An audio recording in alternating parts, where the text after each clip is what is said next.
সবকিছু সারিয়ে তোলার এক অদ্ভুত ক্ষমতা ছিল মুনতাহার। আইমান ঘটনাক্রমে তাকে একটি ফুল সারাতে দেখে ফেলে এবং চুপচাপ তার পিছু নেয়। ঠিক তখনই মুনতাহা খেয়াল করে একদল বখাটে শিক্ষার্থী তার বান্ধবীকে উত্ত্যক্ত করছে। সে সাথে সাথে তাদের থামাতে এগিয়ে যায়, কিন্তু তারা তাকে পাত্তা না দিয়ে উল্টো তাকেই উচিত শিক্ষা দিতে উদ্যত হয়। চরম মুহূর্তে আইমান ঠিক সময়ে হাজির হয়ে বখাটেদের তাড়িয়ে দেয়। আইমানকে মুনতাহার ভীষণ সুদর্শন লাগে এবং প্রথম দর্শনেই তার প্রেমে পড়ে যায়, কিন্তু আইমান নির্লিপ্তভাবে ঘুরে চলে যায়। মুনতাহা তার পিছু পিছু জিমে যায় এবং বুঝতে পারে আইমানের হাঁটুতে চোট লেগেছে, তাই সে তাকে সারিয়ে তুলতে চায়। আইমান তার এই বদান্যতা প্রত্যাখ্যান করে এবং তাকে আর পিছু নিতে নিষেধ করে। মুনতাহা হাল ছাড়ে না এবং আইমানের মন জয় করার সিদ্ধান্ত নেয়। বান্ধবী বিষয়টি জানতে পেরে গোপনে মুনতাহাকে জানায় আইমান প্রতিদিন জিমে ব্যায়াম করতে যায়। এরপর সে মুনতাহাকে জিমের একটি অতিরিক্ত চাবি দেয়, যা পেয়ে মুনতাহা আনন্দে আত্মহারা হয়। স্কুল ছুটির পর মুনতাহা জিমে গিয়ে দেখে আইমান তার আহত হাঁটুতে ওষুধ লাগাচ্ছে। সে তার কাছাকাছি যেতে চায়, কিন্তু ভুলবশত মেঝেতে থাকা একটি পানির বোতলে পা দিয়ে ফেলে। পরের মুহূর্তেই তার হাত আইমানের আহত হাঁটু স্পর্শ করে। তাদের চোখাচোখি হয় এবং আইমান পুরোপুরি চমকে যায়। ঠিক তখনই আইমান বুঝতে পারে তার হাঁটুতে আর কোনো ব্যথা নেই। মুনতাহা তড়িঘড়ি উঠে দাঁড়ায়, ক্ষমা চেয়ে জানায় যে সে ইচ্ছে করে এমনটা করেনি। এরপর সে লাজুকভাবে ছুটে পালায়। আইমান হাঁটু ছুঁয়ে দেখে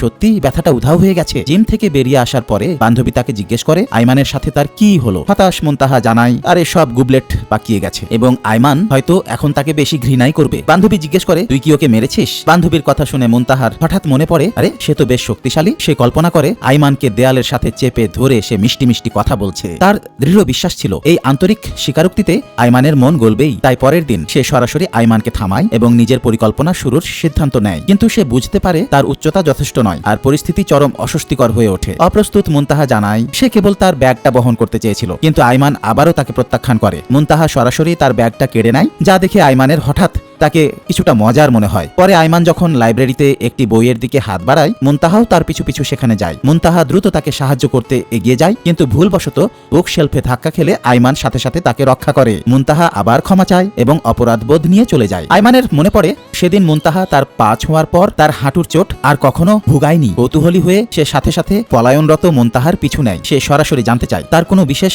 নিরাময় ক্ষমতা আছে কিনা, যা তার চোট সারিয়ে তুলেছে। ক্ষমতা ফাঁস হয়ে যাওয়ার ভয়ে মুনতাহা বিষয়টি এড়িয়ে যাওয়ার চেষ্টা করে। আইমান তাকে দেয়ালের সাথে চেপে ধরে সত্যিটা বলতে বলে, কিন্তু আইমানের সুদর্শন চেহারা এত কাছ থেকে দেখে মুনতাহার নাক দিয়ে রক্ত পড়তে শুরু করে। আইমান তো পুরোপুরি বিভ্রান্ত হয়ে পড়ে। বন্ধুরা, আমার গল্পের নায়ক নায়িকার নাম তোমাদের নামে বানাতে চাইলে কমেন্টে নাম দাও। এই ভিডিওর মতোই আসবে সেই নাম কোনো এক ভিডিওতে।